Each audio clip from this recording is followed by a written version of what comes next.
What's going on, guys, and welcome back to another episode of Career Mode. This is episode number 64, and we're starting today's episode off with a game against Basel here in the Champions League group stage. Just a Swiss side come and take us on at Hertfordshire for Vicarage Road's first ever Champions League night. As you can see by the group table here, two games are currently being played. We won the first one, the group opener, away at Real Madrid, beating them at the Bernabeu by 2-1. In my opinion, the best result of the series so far. We then got ourselves a very credible draw against Bayer Leverkusen away at the Bayer Arena in Germany for our second game. Troy Deeney scoring a stoppage time penalty after Butland was fouled in the area. What a dramatic finish to that game that was. So taking on Basel for the third game of the Champions League group stage so far, taking on the Swiss side. They got a pretty impressive record against English sides, but they wouldn't get off to the best of starts in this game just 10 minutes in as we opened the scoring. Marco Ryan Thaler got the first goal of the game, and this was a very lucky one. He got played through down the left-hand side after a lovely through ball by Schneider, I think it was. Quick little ball roll to beat his man, goes for goal. It takes a deflection off the defender, and then the goalkeeper rewards his defender by taking him out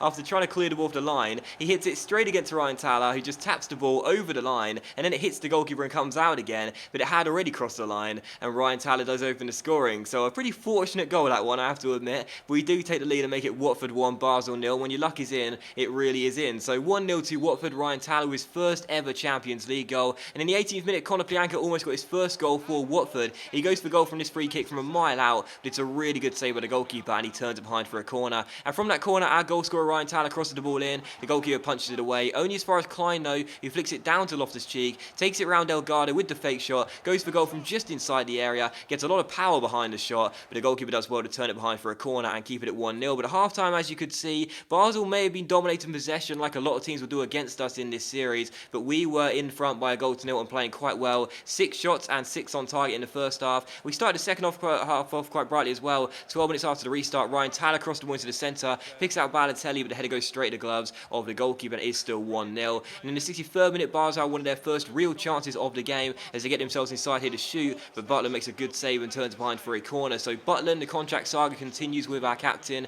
but either way makes a good save there and does keep it at 1-0. And from that resulting corner, it's crossed into the centre and Butland comes for it, manages to fist the ball away towards Balotelli, flicks it onto Inaki Williams, who literally just came off the bench, roulettes round the defender, and this is why I'm so glad I signed this guy, because he has got pace and pace and pace, and a decent ball on him as well. Crosses the ball into the centre, picks out Mario Balotelli, and Balotelli scores once again to make it Watford 2, Basel 0. So Williams, once he gets round the defender there, it looked as though it was going to be 50-50 to see who was going to win it, the defender or Williams. But Williams has so much pace. Once he gets away, there is no one catching him. He knows Balotelli's in the centre, he picks him out and makes it Watford 2, Basel 0. So Balotelli doubles the lead here, and we're 2 goals up. But 60 minutes before the end, Basel had a great chance to get themselves back in the game here as they come forward. They take a strike from just outside the area, but it hits the post, and eventually Klein gets the ball away. So still 2-0. And Basel did have some chances in this game, but the fact of the matter is, we played far better than our opponents. Klein had a good chance here to make it 3-0. The shot was deflected, and it fell to Michael Keane, the centre-back, who had a great chance to get his first goal of the season.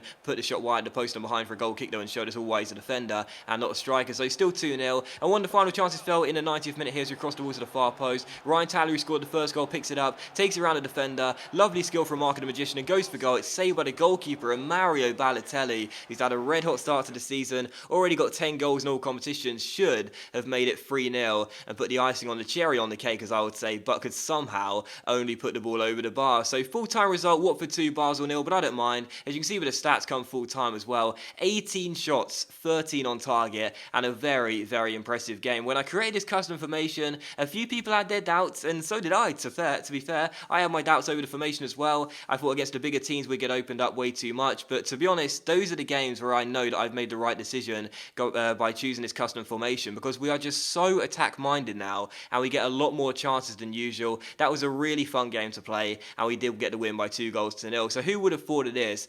3 games in to our Champions League group. We are top of the group with 7 points, 2 wins, and 1 draw. I thought it was going to be a really tough group for us, and of course we're only at the halfway stage now, and I don't want to jinx it, but with us top of the group with 2 wins and 1 draw, that win against Real Madrid on the opening game of the group as well, 2-1 away at the Bernabeu, was fantastic. It's been an amazing start to our first ever Champions League season, and long may it continue. Still, we take on Sunderland for the second of 3 games in today's episode. Here is Sam Allardyce's side come and take us on at Vicarage Road. So taking on Sunderland here for the second game of today's episode, back in the Premier League, and the first chance of the game would fall to us in the 23rd minute as Balotelli finds Loftus Loftus-Cheek here, but I completely messed this one up. Loftus-Cheek, of course, getting a tryout in striker role this season, playing striker for a lot of the games, had a great chance to make it 1-0, but I completely messed that one up, and it was saved by Pantilimon. So still 0-0. In the 34th minute, though, we've made a couple of signings this season that have done quite well for us, but I'll tell you one player that's really been underrated. That is our right-back, Nathaniel Klein. He came in for £11 million plus Neom, and I'm really liking the look of the guy already. Makes the interception here down the right-hand side, goes down the right-hand side, skips the defender's challenge, crosses the ball into the centre, picks out Ruben, and Ruben does head it in and get his 4th goal in the Premier League so far. So good header by Loftus-Cheek with a great assist by Nathaniel Klein, who I really am liking the look of on both ends of the pitch right now. Defensively, he's solid at the back. He had a great challenge against Sanchez in the game against Arsenal to keep it at 0-0 in that game, and that was a really good assist there to make it 1-0 to Watford as Loftus-Cheek headed in his cross. But sadly for us, our lead wouldn't last for very long, so in the 41st minute, Sunderland would get themselves back on level terms for a former Stoke striker, Mama Biram Diouf, getting the goal here. Nice build-up by Sunderland, really good passing, and once Diouf turns his man, I mean, that finish past Jack Butland is fantastic, right into the top corner. Number 24 makes it 1-1, and at half-time, that was the score. And it was also the score at full-time as well, because sadly for us in the second half, not much really happened. And, you know, I talked about it a minute ago with the custom formation. You know, sometimes it does really open the game up. Yeah, it allows us to get loads of chances on the board. This was one of the games where that didn't happen. We only got 2 shots in the entire game, 2 of which being on target. And it was just a really frustrating game. And it was one of those where it made me sort of evaluate this year's FIFA, you know, because I really do want to like this year's FIFA. You know, I really do. I like the fact that pace is being taken out of the game, or I should say at least made severely less affected. I do like that, but it's just really frustrating how some teams will play against you and they just won't allow you much space on the pitch, and they'll just control the tempo and they'll slow it down. And that was one of those games. And I think a lot of people as well this year have been talking about FIFA and saying that it's not as interesting, it's not as enjoyable, and therefore the gameplay on YouTube may not be as enjoyable as well. And I guess for that I can only apologise. It's my job to try and make it entertaining. But I think you got to realise that one of the problems that I have as an entertainer, trying to make the series as entertaining as possible, as some people have been saying the series is getting a little bit stale right now, which is a bit of a shame. I do apologise for that. One of the reasons is because some games you just can't do much in terms of excitement, you know, like you really can't. In that game I was desperate to get more chances in the second half and try and get ourselves back in front, but I couldn't do it because of the way that Sunderland played, and sadly for us it did finish as a 1-1 draw. So pretty frustrating that game, but there you go. We take on Cardiff though for the 3rd and final game of today's episode here as we travel to Wales to take on Cardiff. They are currently bottom of the Premier League table, so coming to this game I was definitely fancying our chances, and the first chance did fall to us as well. Troy Deeney's header hit the bar and eventually Cardiff got the ball away. They had a chance here from his free kick on the 29th minute, but Butler made a really good save and turned it behind for a corner. So still 0-0. On the stroke of half time here, a great chance for us to take the lead and go into the break in front. Conor Bian goes down the right hand side and drills in across. Morrison doesn't really do a good job of it, and Troy Deeney opens the scoring on a stroke of half time and makes it Cardiff 0, Watford 1. Now I've been reading the comments and a few people have been saying that Troy Deeney should be sold in a January transfer window. He's 29 years old now, he's getting on, he's obviously not going to develop anymore. But Troy Deeney is like Saido Berahino was for me last year. For anyone who watched my West Brom career mode last year, you know, Berahino was one of those players who, first team, bench or reserve player, whatever the role he had, he would always score goals, and that's exactly what Troy Deeney is going to do for me in this Watford save as well. He's gone from first team to bench, and I'm sure not before long he'll be in the reserves, but he'll always score goals, and therefore I want to keep him here at Watford. He's been here for a long time.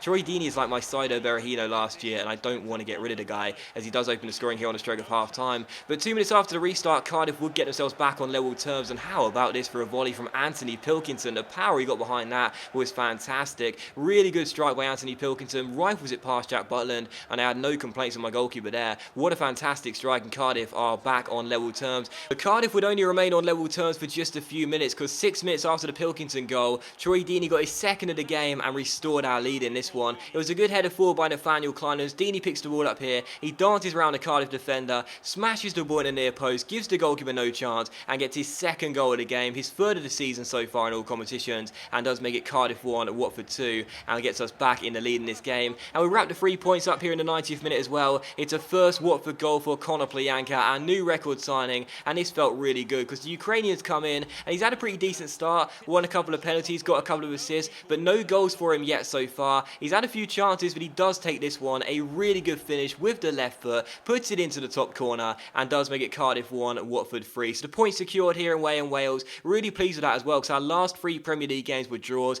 against Sunderland, Arsenal and Chelsea. We had to get back to winning ways as soon as possible. I saw this as a great opportunity, taking a side who are bottom of the table with only 4 points so far, and this was a really impressive victory for us as well. Once again, I thought we played really well in this game, a solid victory for us, and as you can see, 8 shots, 6 on target. We may have lost the possession battle, but I think we were full value for the win, and we did get the 3 points. So delighted with that. 2 goals for Dini, 1 for Conor Plianka, and we returned to winning ways in the Premier League. That does end the episode though, guys, so thank you very much for watching the video. I really hope you have enjoyed it. If you enjoyed today's episode of Career Mode, then please do leave a like, so that's much appreciated, and of course it really does help my channel out, but of course you don't have to leave a like if you don't want to, and I'll see you for the next episode of Career Mode very soon.